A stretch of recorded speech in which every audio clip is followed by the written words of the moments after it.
480 ईस्वी में कुशई की वफात हो गई।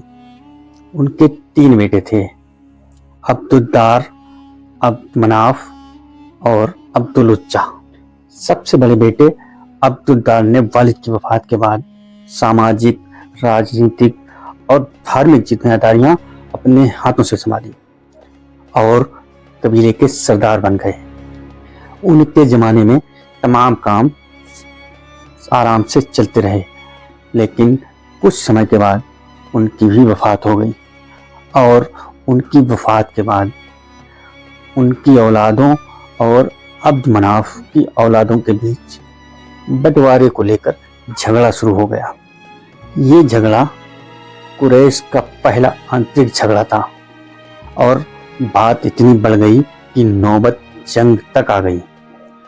मगर आखिरकार हिकमत और सुलह के जरिए मामला तय हुआ और इस सुलह के मुताबिक यह तय हुआ कि अब्दुद्दार की औलाद नदवा, लिवा और हिजाब की जिम्मेदारियां संभालेंगे और अब्द मनाफ की औलाद रिफादा और शकाया की जिम्मेदारी संभालेंगे।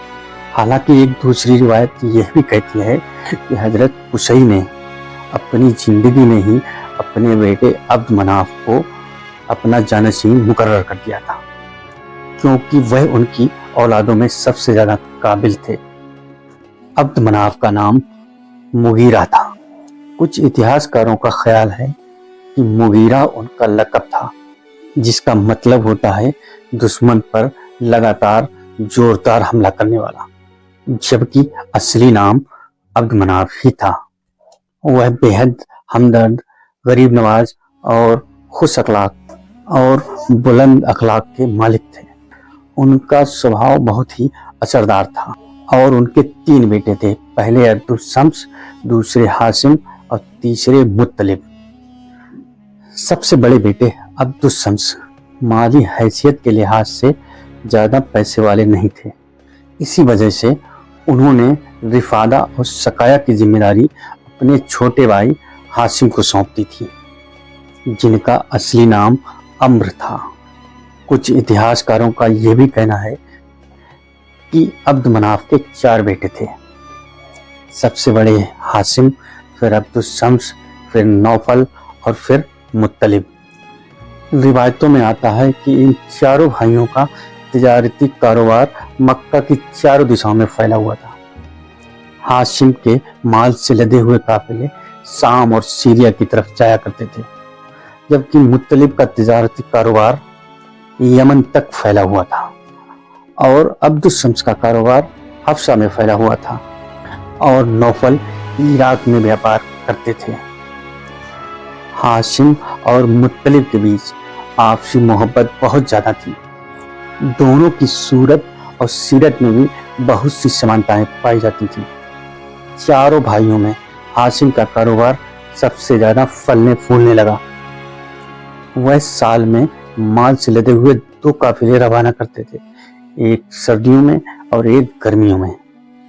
उनके दिन दूनी रात चौगुनी कारोबार में तरक्की होते देखकर उनके अपने 2 भाइयों में अब्दुल शम्स और नौफल के दिल में उनके लिए हसद पैदा होने लगी। इसकी वजह यह थी कि एक तो माली हैसियत के लिहाज से वो सबसे ज्यादा पैसे वाले थे और दूसरी ये कि वह अपनी कौम के सरदार भी थे और रिफादा और शकाया की जिम्मेदारी भी वही निभाते थे। हाशिम बेहद ही काइंड हार्टेड यानी रहमदिल इंसान थे। वह अपने लोगों की निगरानी और देखरेख भी अच्छी तरीके से करते थे।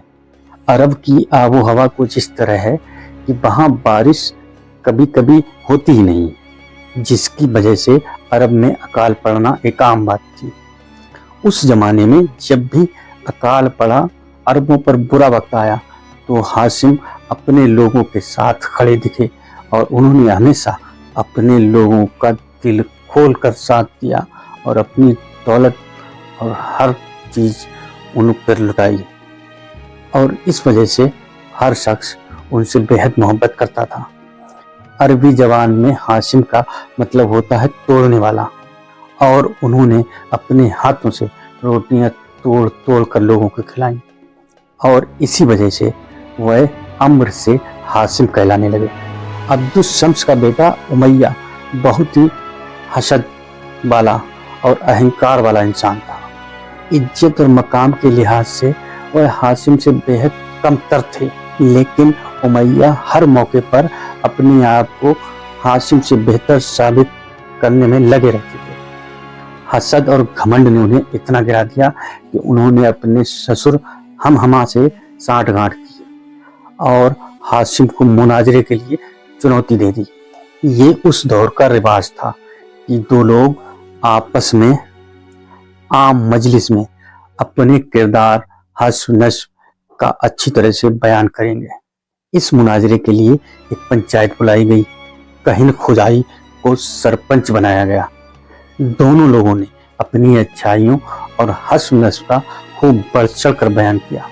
आखिरकार काहिन खुदाई और तमाम पंचायत के लोगों ने इन लोगों की बातें सुनकर हाशिम को सबसे अफजल करार दिया और उनके भतीजे उमैया से सजा के तौर पर 50 ऊँटनियां वसूल की गईं और उन्हें 10 साल के लिए मक्का से निष्कासित कर दिया गया। और इस तरह उमैया 10 वर्षों के लिए शाम चले गए और यहीं से बनी हाशिम और बनी उमैया के बीच फसाद का बीज पड़ा और जिसने आगे चलकर तारीख़ इस्लाम को खून रेजा जंगों की दास्तानों से भर दिया।